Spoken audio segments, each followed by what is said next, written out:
You guys know I love podcasting and listening to podcasts, and I'm guessing if you're listening to this that you love podcasts too. Have you ever considered podcasting yourself? It is a great way to reach your audience, grow your know, like and trust factor, and not need to show your face unless you want to. If it is something you've thought about but you don't know where to start, then head over to becomeapodcaster.uk/BAP quiz, BAP quiz, to access a 2-minute quiz that will help you work out what type of podcast might suit you. That's becomeapodcaster.uk/BAP quiz. You're listening to the Mindset and Action podcast, bringing you the map to grow and streamline your business in 2023. I'm your host, Donna Eade, your go-to gal for all things podcasting, planning and productivity. And I'll be bringing you all that plus mindset goodness from experts with knowledge to share. Let's make 2023 the year of success in your business.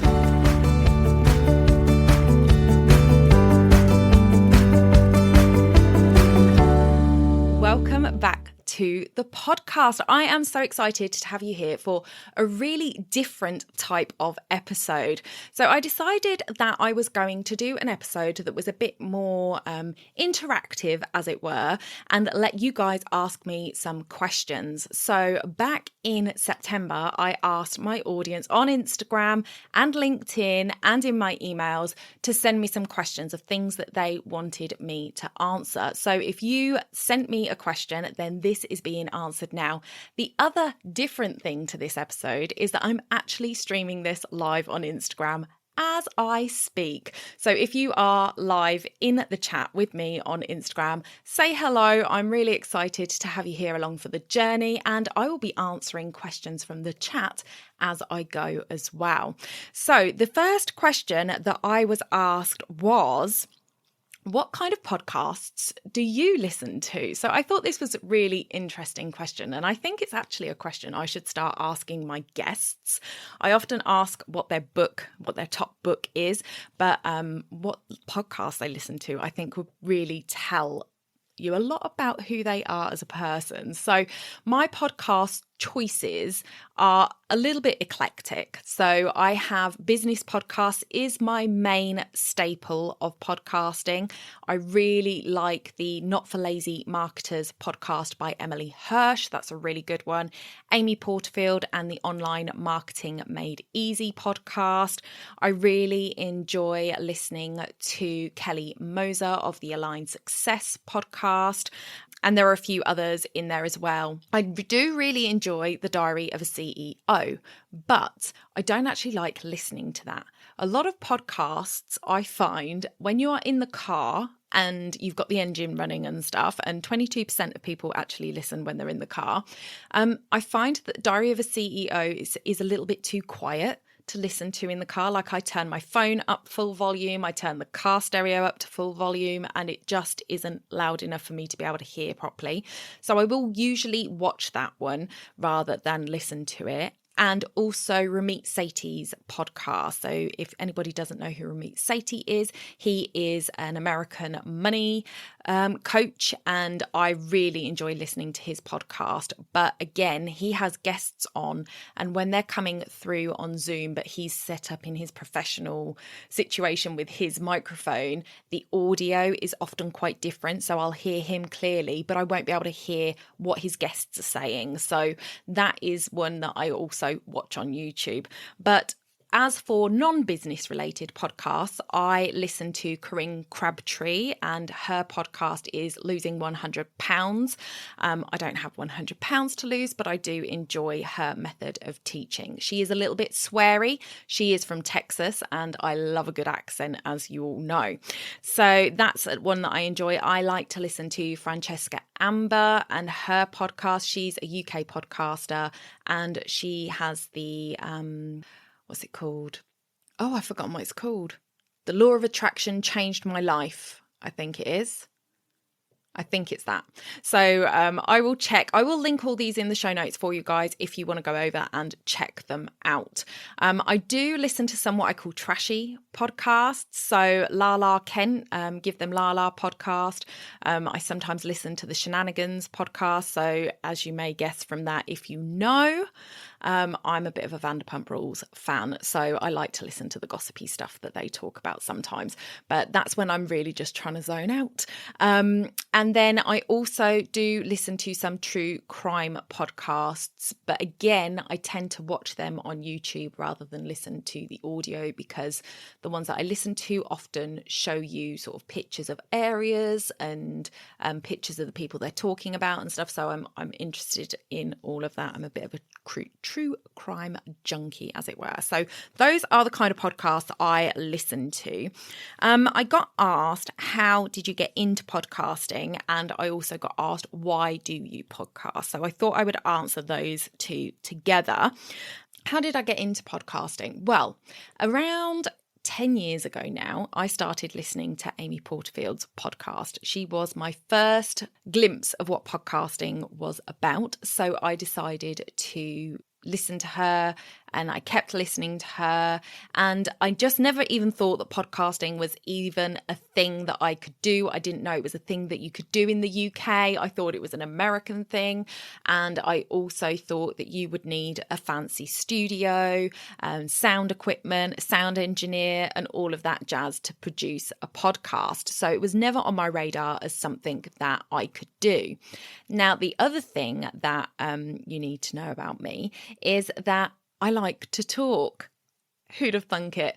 But I really enjoy talking. I have been a guest on the radio a few times, and I really got interested in radio. And I actually had talks with one of the big bosses at BBC Radio Northampton about doing a chat show style thing on a Sunday. And it didn't end up panning out, as these things often don't, but it really got me intrigued into audio. And one of the biggest reasons is because I don't have to get makeup on or make myself look pretty. You know, I could do it in my pajamas if I want to, and sometimes I do it in my pajamas. But that was the idea behind sort of radio. Was it was a way to reach people without having to have my face out there. And it's not to say that I don't like having my face out there. It's a lot of effort to try and make yourself look presentable. And anybody who knows me and follows me on Instagram knows that there is one filter that I currently using, and it just softens things. It doesn't really change much about my actual face, but I don't wear makeup. So I often think I look a little bit rough. So I use a filter. But other than that, you know, I've got no issue with showing up without makeup. I just feel like if you're going to do video, then you need to put the effort in to make that look good. That's just my feeling on it. So when I started my business back in 2020, I knew that I needed to create weekly content. I completely believe in the concept of creating weekly content for your audience. And I decided that I didn't want to do a blog. I did that before when I was a wedding photographer and portrait photographer. And I just decided that wasn't really the route I wanted to go down. And for all the reasons I've already explained, video wasn't really appealing to me. And I thought that podcasting would probably be easier than editing a video, which in some cases it absolutely is. So I decided to look into how you start a podcast, and that is how I got into it, and the why I got into it. So that really answers those questions. I did get asked, what is your mic recommendation for somebody? So if you are getting started with podcasting, what I will say is that it doesn't have to cost you a lot of setup equipment wise. I started my podcast with my headphones from my mobile phone that had the mic on. So I have a set of Apple headphones that have got the mic on. I plugged those into my laptop. I opened up Audacity, which is a free software, and I recorded my podcast, and that is how I started. And when I realized that I was committed to doing this and it was going to be an ongoing thing, then I decided to upgrade my mic, and I have been on the Samsung Q2U, and that's Samson, so Samson Q2U, ever since, and I love it. I think it is a great microphone, and it is my recommendation. A lot of people will say a version of the Blue Yeti. I don't like the Blue Yeti for podcasting. It is a condenser mic, which means that it picks up a lot of sound from around you, which can cause issues, whereas the Samsung Q2U is a directional microphone. So a car just went past my house. You probably didn't hear it because it is picking up the direction from which it is pointed, which is at my mouth, which is not in the same direction as the cars going past outside. So it's just able to give you a better sound quality, in my opinion, my humble opinion, and it is also reasonably priced. So it's around £70 on Amazon, and you can get deals on it different times. You can sort of put it in your wish list, and Amazon will let you know when it goes down and goes up and stuff. So it is a good one, and that's what I've been using, and I don't plan on upgrading it at any point soon. So that is my answer to that one. The next question I got was, so can you really make money podcasting?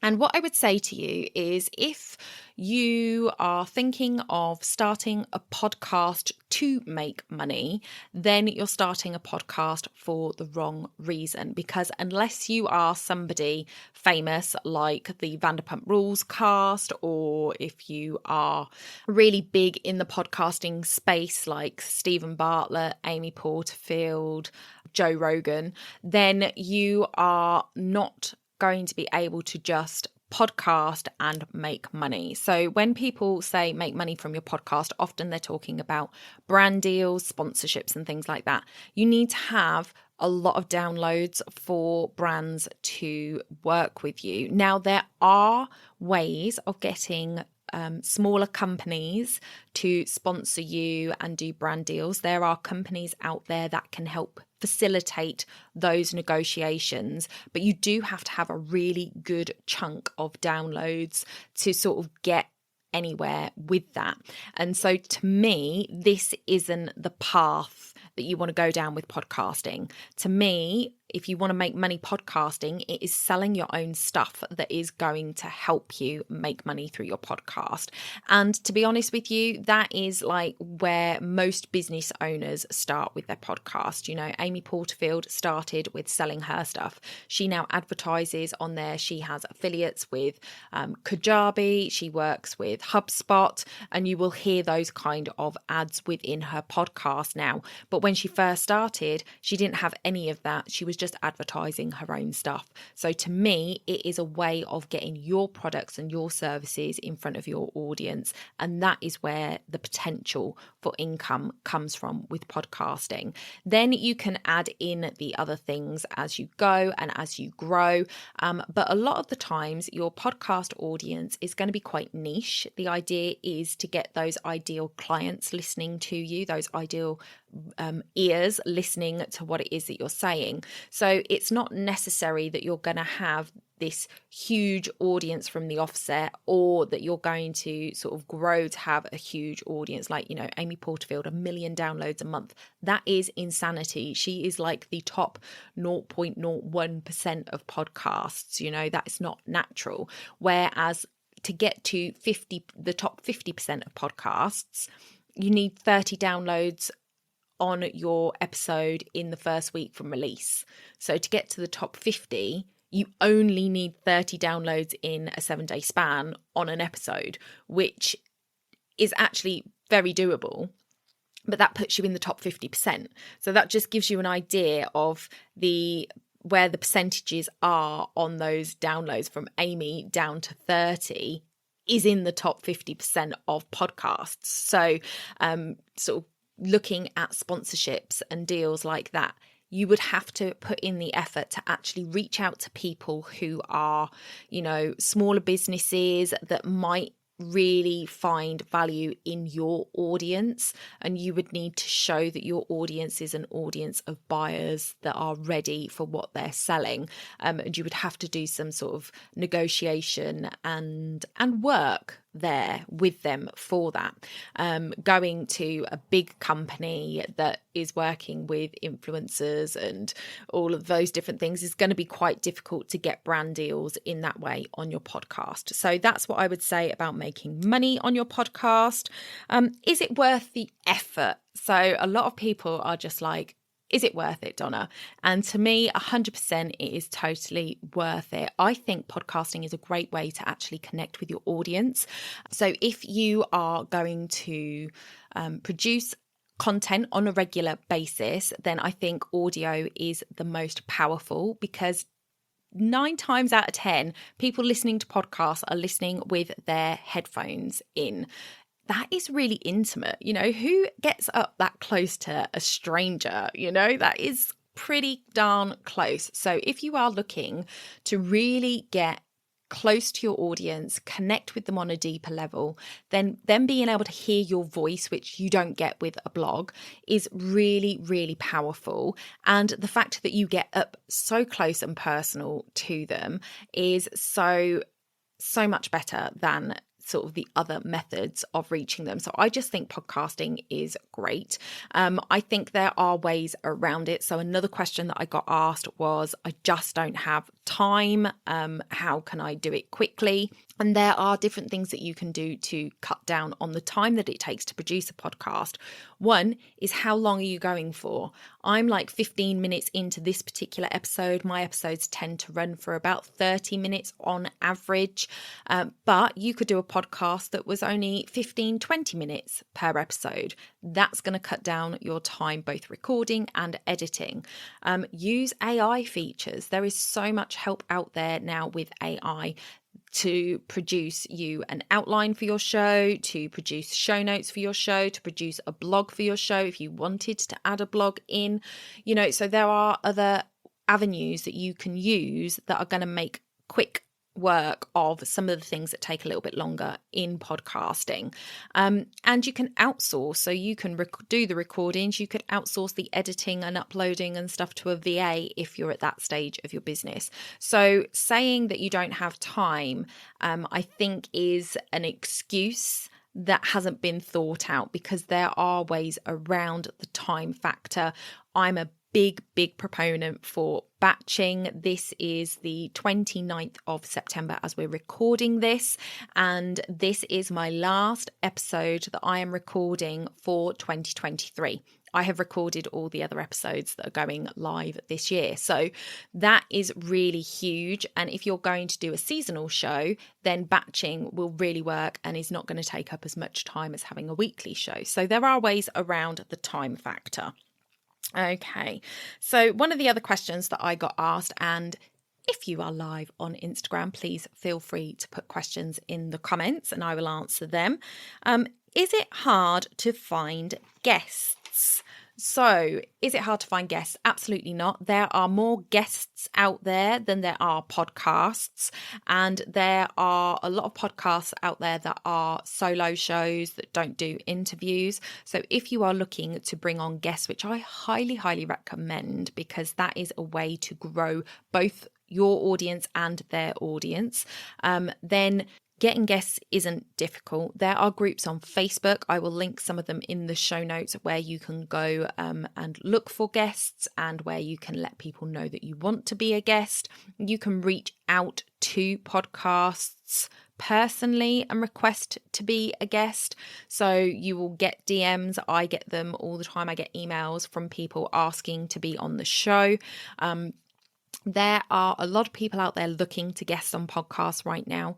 There are not always a lot of good quality guests. So one of the things that I always ask for in my inquiry stage is evidence of them speaking elsewhere, whether it's a podcast, whether it's a live event, whether it's a Facebook Live, whatever. I want to hear them speak and know that they can hold a conversation, because the last thing you want to do is say yes to somebody that is a complete stranger to you, who you don't know, and have them come on and it be a very difficult interview for you, because then it's like, do you really want to put that out to your audience, and are you going to let that person down by cutting them from your lineup? So there is definitely a quality issue sometimes, but if you are looking to be a guest, I highly recommend that you connect with Kelly Moser on Instagram. She has a program called Hell Yes Guest, and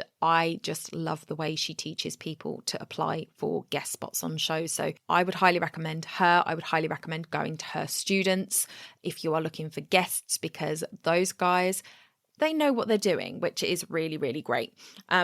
There is a second part of that, which is, as the host, you are there to encourage good behavior, as it were. So letting people know exactly what you expect of them, exactly how to turn up, how to have their setup, what they can expect when they turn up for the recording, how it's going to happen, how it will happen afterwards. All of those things are going to help somebody who is not necessarily an expert podcast guest be more comfortable and do the things that need to be done to make it a really good collaboration. And that's what it's all about with podcast guesting. It's all about the collaboration, which I love. So we are moving right along to one of the last couple of questions, which were a bit more personal, which is why I left them to the end. And the first question was, whereabouts are you based? So I'm in Northamptonshire. This is what I call my home county. I've been here since I was 4 years old, but I was actually born in Kingston upon Thames. So I always like to say that I'm a bit of a Londoner, because that's where I learnt to talk. But I have lived most of my life in Northamptonshire. So anybody who is Northamptonshire based will know. But my thing is whenever I go to the west side of the country, west south side of the country, when I come home, I always know I'm home when I see the lift tower. That is my kind of and I'm home. So if you are Northamptonshire based, I'm sure you know what I'm talking about there. And then lastly, what are some of your favourite things to do outside of your business? Well, I actually really love a lot of the stuff that I do in my business, because I love planning. I love setting things up. I love creating. I love doing the podcast. So there is a lot of stuff that I love to do within my business, which can make it very difficult to put it down. And that is something that I have struggled with, setting that boundary of a stop time, etc., which is a struggle. But outside of that, I really enjoy salsa dancing, and it's something that I have not got back into properly since the pandemic, which really makes me sad. But it was something that I was really passionate about before the pandemic, and when I go, I absolutely love it. But it's just that effort of getting out, and I think part of it is because I work from home now, so I'm always at home and it is my comfort space. And so when my other half comes home from work and he's just like, are we going to go to dance tonight? I'm just like, I don't really want to go out because I've been here all day. Whereas when I used to work outside of the house, I'd be out, come back, get changed, have something to eat, go out again. It wasn't such a big deal. But because I'm here all the time, it's a lot harder to get out the door. It really is. And it is something I'm going to have to look at forcing myself to do more, because once you start, then it becomes easier. So there's that. Other things that I like to do, I love to go and visit country houses. So I am a history buff. I did a major in history with creative writing as my minor for my degree when I was in my late 20s. And my favourite module that we did was called the country house, and I just love going back in time, stepping into those places. Blenheim Palace is one of my favourite places to go. I've been there I've lost count actually. I've probably been over 10 times now, whether that's been for their light walk or just to go. I've been with lots of different people. So I've been with my mum, I've been with my daughter, I've been with my partner, been with our friends. So I really enjoy Blenheim Palace. But then also, just going around any of the country homes, Boughton House, in Kettering area, and all of the different houses that we've got around here, ones that are in ruins, ones that are still functioning. It's just fascinating to me, and I love the history behind that. So that's a little bit more about me. So I hope you have enjoyed this Q&A style podcast. Let me know your feedback. I am always open to your feedback, as you know. So do let me know, and maybe I will incorporate these sort of once a quarter or something. If you would like that. So that is it for today's episode. I am really happy to have spent this time with you today. If you are listening to this on the podcast, then thank you so much for tuning in. If you are watching live on Instagram, thank you so much for joining me. I really appreciate it. And until next time, bye for now.